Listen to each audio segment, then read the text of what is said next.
विद्येच्या आराध्य देवता सरस्वतीला नमन करून या प्रशालेचे मुख्याध्यापक आमचे मित्र सन्माननीय जयकापकर सर,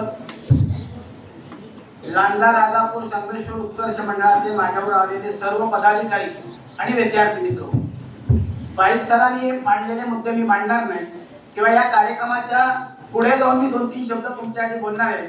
ज्यांना घ्यायचे असतील, ज्यांनी घेतलेत आणि त्यातून स्फूर्ती घेतली तर तुम्ही मोठे व्हाल.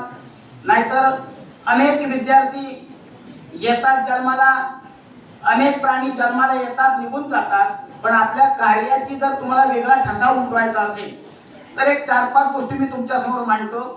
या मंडळाचं कार्य अत्यंत प्रेरणादायी आहे. 1991 ला स्थापना झाली, आज 36वं वर्ष आहे.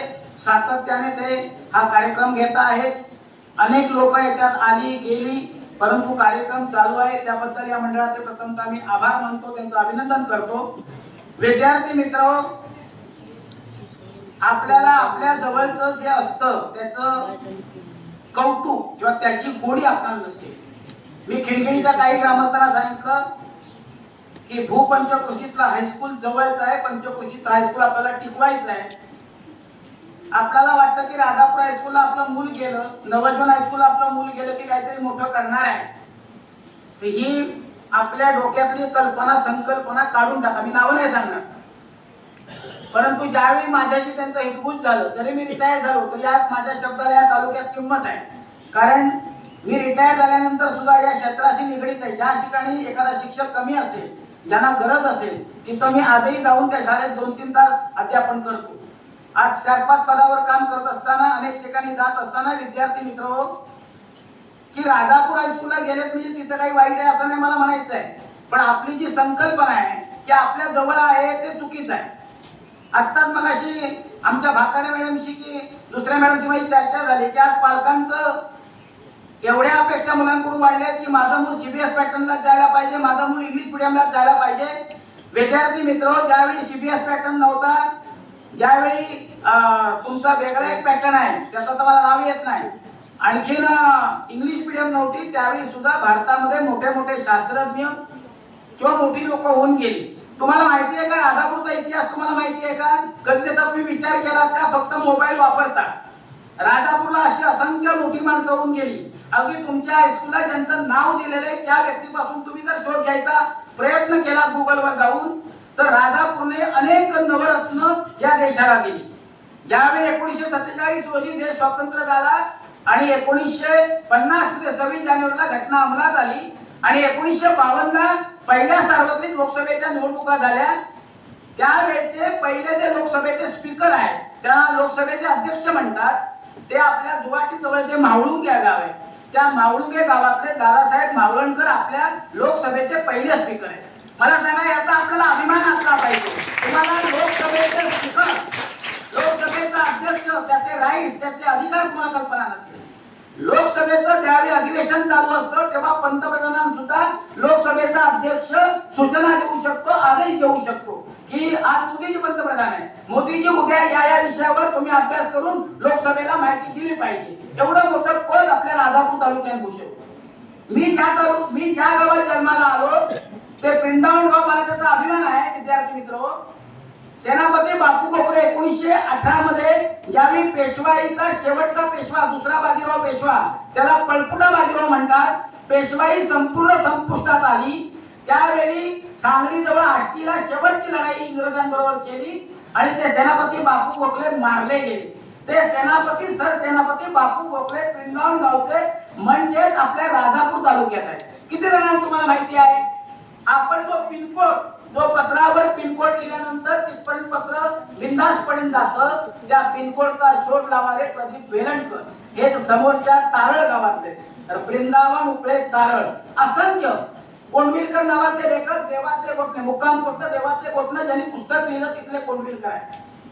ज्या बालसाठ्यांनी हायस्कूल काढलं, समाजसेवा केली, त्यांचा आजही सांगणा देवाच्या गोठणे हायस्कूलमध्ये जपून ठेवलेला. विद्यार्थी मित्र, अशी असंख्य माणसं आज राजापूर तालुक्याने दिलेली आहेत, पण आपण याचा अभ्यास कधीही करत नाही. आज कातळ शिल्प इतकी शोधून काढलेली आहेत, केव्हा तरी सहल काढा, आणि त्या कातळ शिल्पाला भेट द्या. पण ती कातळ शिल्प बघताना त्यातलं जे वैविध्य आहे, मग ते सांगण्यासाठी मराठे धनंजय मराठे सारख्या माणसाला आपल्याला बरोबर घ्यावं लागेल. त्यांचं पक्षी निरीक्षण अनेक क्षेत्रात काम आहे. विद्यार्थी मित्र बोलण्यासारखं खूप आहे. आपल्याला असं वाटतं की मी अमुक शाळेत गेलो, अमुक ठिकाणी गेलो की आपल्याला भरपूर काय मिळतं. पण ज्या वृंदावन शाळेत मी शिकलो, ज्यावेळी तिथे एसटी जात नव्हती, ज्यावेळी वृंदावन शाळेत लाईट नव्हता, पण त्या गुरुजनांच्या आमच्यावर असलेल्या संस्कारामुळे आज आम्ही राज्य लेवलपर्यंत अनेक क्षेत्रात काम करतो आणि आमचे विचार व्यवस्थित मांडत असतो. विद्यार्थी मित्र, मी काल आमच्या 2-3 मुलांना सांगितलं, पालकांना, मुलग्याला एकदा सकाळी येऊन गाडी सोडा, पावसात 2दा सोडा. पाऊस गेल्यानंतर एकदा मुलगा तो इथून भुवातून खिंडणीपर्यंत चालत जायलाच पाहिजे. आज आपण एवढे आळशी झालो, एवढे म्हणजे आपणाला चालायलाच नको रे, आणि मग रोग आपल्या पाठीशी लागतात. एक 2-4 किलोमीटर चालले, चालण्यावर काय व्यायाम नाही, रक्ताभिसरण होतं, सगळं काही चांगलं होतं. आपण चाललं पाहिजे, चालत गेलं पाहिजे. पण चालत जाताना रस्त्याने आपण व्यवस्थित घरी जायला पाहिजे. रस्त्यात वेगवेगळ्या कृत्या, वेगवेगळे माकडासारखे ताळे करत घरी जाता कामा नये, नाहीतर ते माकड ताळे केव्हा तरी अंशी येतील आणि पालकांना त्याचा भूखंड बघावा लागेल. तर विद्यार्थी मित्र, 10वीच्या मुलांना विचारलं, 12वीच्या मुलांना विचारलं, बाबा तू पुढे कोण होणार आहे, त्यांचं सरलेलं उत्तर असतं, सर अजून मी ठरवलं नाही. कधी ठरवणार लागा? ठरवणार कधी? शेवटच्या वर्षाला ग्रॅज्युएशनला गेल्यानंतर तू कोणाला ठरवणार का? नाही. माझ्या मुलीने मला एकदा सांगितलं, बाबा मला MPSC व्हायचं नाही, IAS ऑफिसर व्हायचं नाही, मला प्राध्यापिका व्हायचं आहे. मुलीचं उदाहरण तुम्हाला एवढ्यासाठी देतो, तिचा नंबर घेतला, तिची चर्चा केली, तुम्हाला स्फूर्ती मिळेल. भूगोल सारखा एक वृक्ष विषय घेऊन ती ग्रॅज्युएट झाली. साध्या मराठी शाळेत ती शिकली, कारण मराठी शाळेला आज आपण दुय्यम लेखतो म्हणून बोलतो. गोखले कन्याला तिचं 1 ते 7वी पर्यंत शिक्षण झालं. त्याच्यानंतर 8वी 9वी 10वी ती राधापुर हायस्कूलला शिकली, 11वी भोगते. नंतर DBJ कॉलेजमध्ये पहिली आली भूगोल विषय घेऊन. MA ला गेल्यानंतर आमचा गावही म्हणाला की बाबा तिला इंग्लिश मीडियम द्या. आता ही पोरगी गेलेली खेडेगावातून, तिथं तिला इंग्लिश मीडियमची मुलं, वेगवेगळ्या स्टेटची मुलं कलिनाला मुंबई युनिव्हर्सिटीत भेटली, तिची टिंगल करायची. मी तिला एकच सांगितलं, बाळा तू त्या टिंगलीत लक्ष देऊ नको. सचिन तेंडुलकर सारखं शून्यावर बाद झाल्यानंतर दुसऱ्या वेळी सेंचुरी काढून उत्तर दे. आणि तिने अभ्यास केला, कुठे शिकवणी लावली नाही. सांगायला अभिमान वाटतो जयतापकर सर, माझी मुलगी म्हणून नव्हे, की तिने युनिव्हर्सिटीत इंग्लिश मीडियम घेऊन MA ला पहिला क्रमांक मिळवला. काय तिने अभ्यास करते, तिला वेगळा मी ब्लॉक दिलेला आहे. BEd पात्रता परीक्षेला सुद्धा आली, TET लागते.